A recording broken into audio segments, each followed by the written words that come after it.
Assalamualaikum. Waalaikumsalam. Apa kabar hari ini? Alhamdulillah baik. Ya, itu boleh saya duduk? Ya silakan di sini. Terima kasih. Iya. Sebelumnya izin memperkenalkan diri, nama saya Isra Jati dari Prodi Ilmu Makhluk Bebas Pondok Semuanya. Iya. Oh, perkenalkan nama saya Muhammad Hanifan dari Singapura. Ya. Oke, sebelumnya saya minta izin mencoba buku dan merekam video kali ini. Oh iya. Oke, apakah diizinkan? Diizinkan sekali. Terima kasih. Oke. Kalau boleh saya tahu ada apa ya saya dipanggil ke sini? Oh iya, saya kebingungan permasalahan untuk masuk kuliah gitu ya, antara keinginan, kemampuan, dan keinginan orang tua. Oh, jadi Anda bingung antara keinginan orang tua Anda. Iya. Lalu usaha apa yang telah Anda lakukan untuk selama ini? Usaha saya selama ini awalnya kan saya ada peribahasa gitu ya, kalau tidak menuruti orang tua maka durhaka. Saya mencoba untuk itu menuruti keinginan orang tua dengan cara belajar di IPA, tapi iya gitu saya tidak mengerti sama sekali masalahnya gitu. Tapi saya ingin mencoba di konsentrasi sosial, kemampuan saya merasa di sana gitu ya, karena saya mengerti dan suka sekali dengan sosial gitu. Tetapi orang tua kelihatan tidak mengizinkan gitu, gak tahu kenapa gitu kan. Karena kan stigma dari orang tua itu kalau kuliah itu untuk bekerja bukan mencari ilmu gitu. Jadi Anda merasa bingung gitu ketika Anda ingin memilih ke IPS tapi orang tua Anda tetap terus ke IPA gitu. Iya begitu, iya sangat keras gitu. Jadi kalau yang Anda rasakan saat ini apa ya? Saya bingung sih sekarang teh gitu, bingungnya teh namanya apa ya?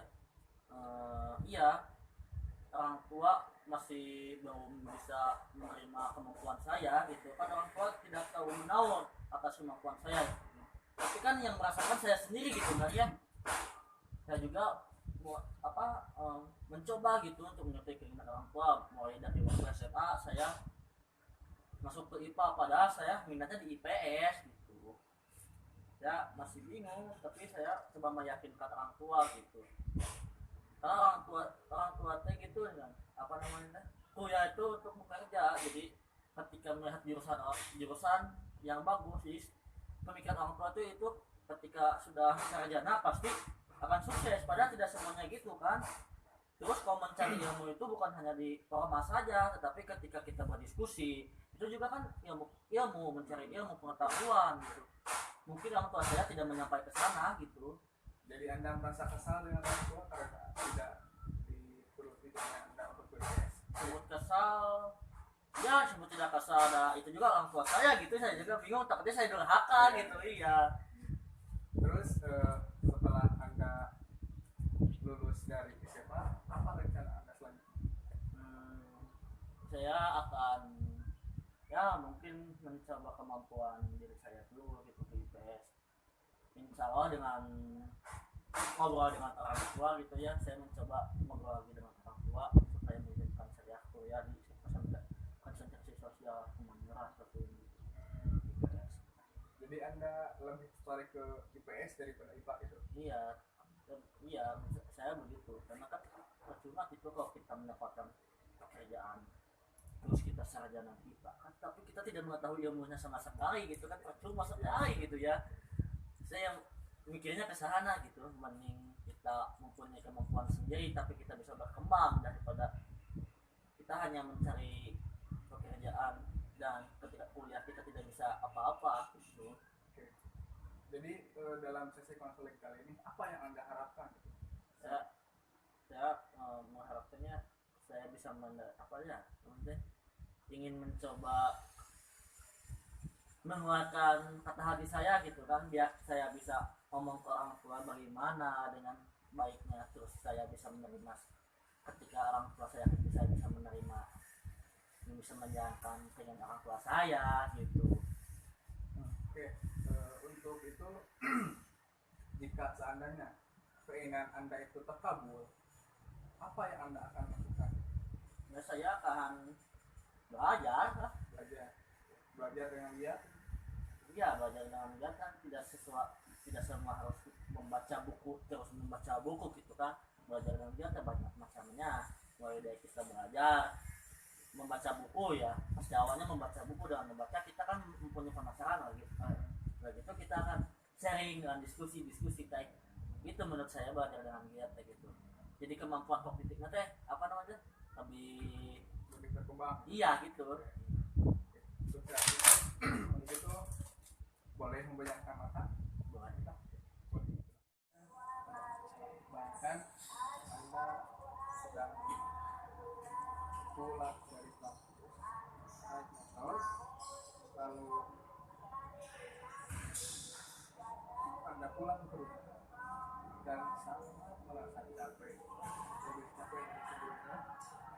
Saking capeknya terlibat lupa membuka sepatu dan berganti pakaian. Lalu terlibat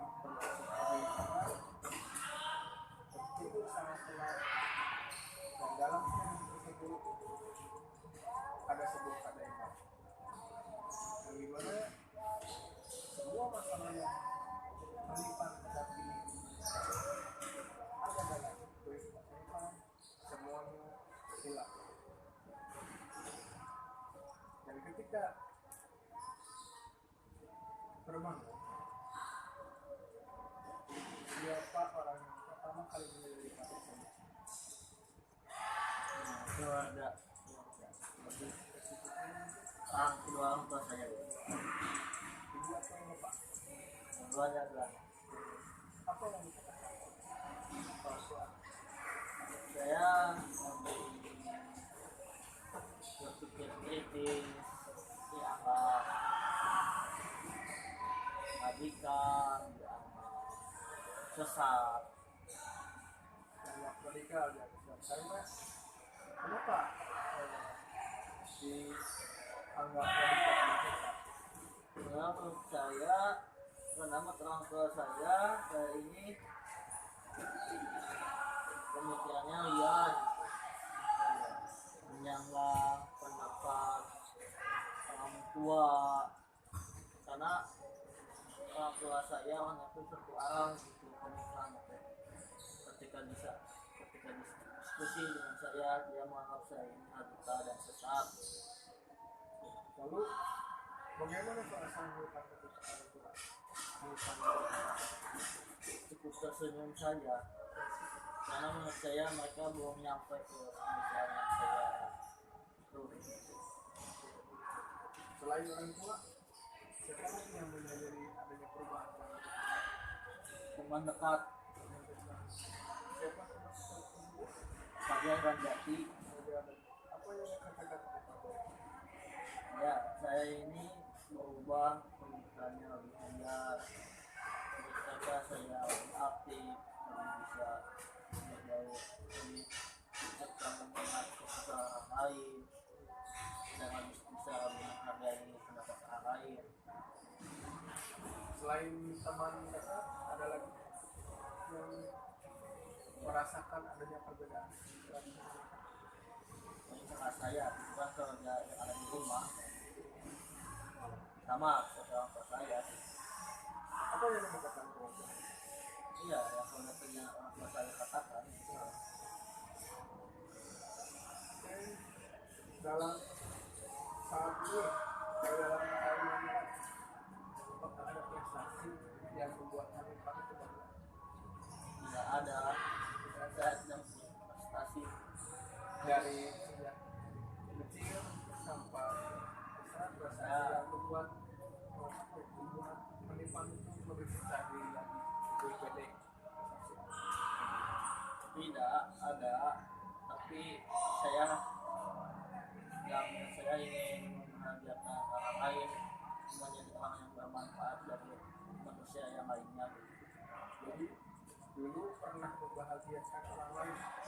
Ya, sebelum si cuman dia kalau dia punya bantuan saya bantu, karena saya bertugas itu bisa membuat orang lain. Sekarang perasaan tersebut yang membuat bahagia orang lain tersebut hadirkan ke saat ini. Dihadirkan perasaan tersebut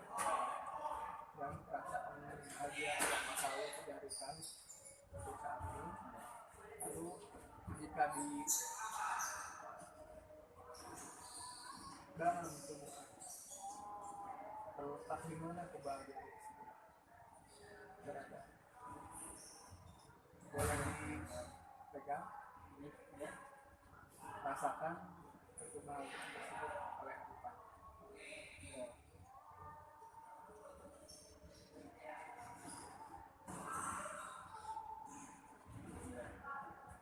Itu supaya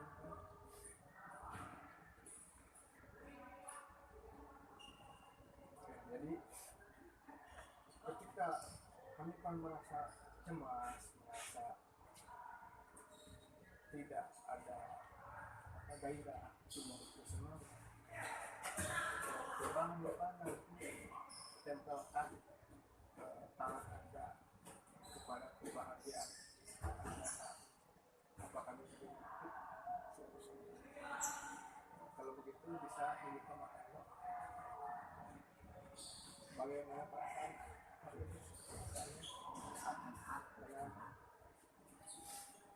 Tenang seperti apa sih sedikit?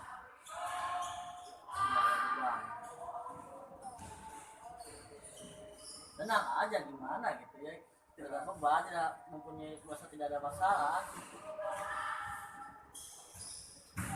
Kalau begitu karena hari pasar dengan masa bahagia dalam untuk mengakhiri sesi konseling kali ini, Bang Hanifan menuliskan pesan coba dituliskan dulu.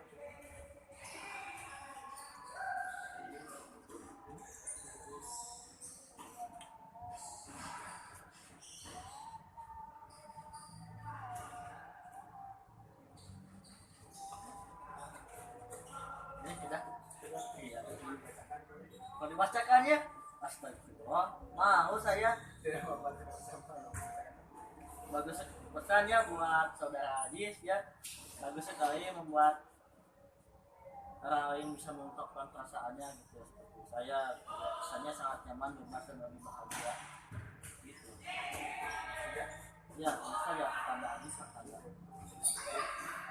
Sekarang saya akan menuliskan pesan dan kesan untuk pesannya.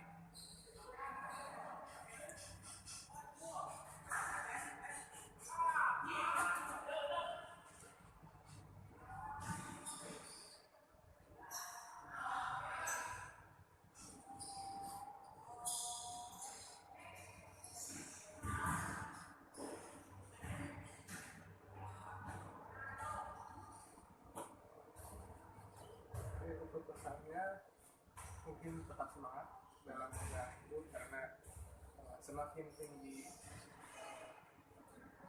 perintah akan tersebut akan semakin tinggi juga.